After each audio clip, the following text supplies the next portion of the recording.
سب سے پہلے تمام دوستوں کو السلام علیکم۔ سیریز کے بعد مین آف دی میچ اور مین آف دی سیریز کا ایوارڈ کس کو دیا، جبکہ بابر اعظم نے کیا کہا، آج کے زیر نظر ویڈیو میں آپ بھائیوں کو اسی بارے میں بتائیں گے۔ مگر مزید تفصیلات کی طرف بڑھنے سے پہلے اس ویڈیو کو لائک کریں اور کمنٹ سیکشن میں آپ اس اپڈیٹ کے متعلق اپنی رائے کا اظہار ضرور کریں۔ جنوبی افریقہ اور پاکستان کے مابین ٹی20 سیریز ختم ہو چکی ہے۔ چوتھے ٹی20 میچ میں مین آف دی میچ کی بات کریں تو وہ فہیم اشرف کو دیا گیا، جبکہ مین آف دی سیریز کا ایوارڈ بابر اعظم کے نام رہا۔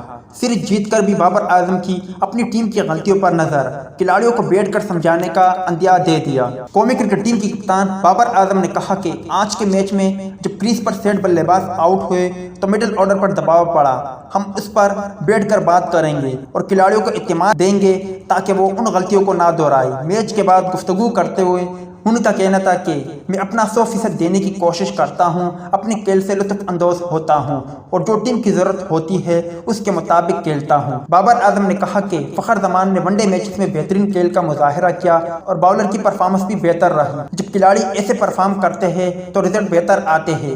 قومی ٹیم کی کپتان کا کہنا تھا کہ کوارنٹائن کے باوجود جنوبی افریقہ کی کرکٹ بورڈ نے جو سہولیات فراہم کی اس پر ان کا شکریہ ادا کرتا ہوں۔ ہم جنوبی افریقہ کے دورے سے خوب لطف اندوز ہوئے۔ یہ دورہ اور بھی اچھا ہوتا اگر ہمارے مدعا اسٹیڈیم میں ہوتے، لیکن بدقسمتی سے کورونا کی وجہ سے ایسا ممکن نہیں تھا، لیکن ہمیں سوشل میڈیا پر بہت سپورٹ ملی، ان سب کا شکریہ ادا کرتا ہوں۔ امید ہے دوستوں کہ آج کے مختصر ویڈیو بھی آپ بھائیوں کو پسند آئی ہوگی۔ ملتے ہیں کسی نیکسٹ ویڈیو میں، تب تک کے لیے اجازت دیجیے، اللہ حافظ۔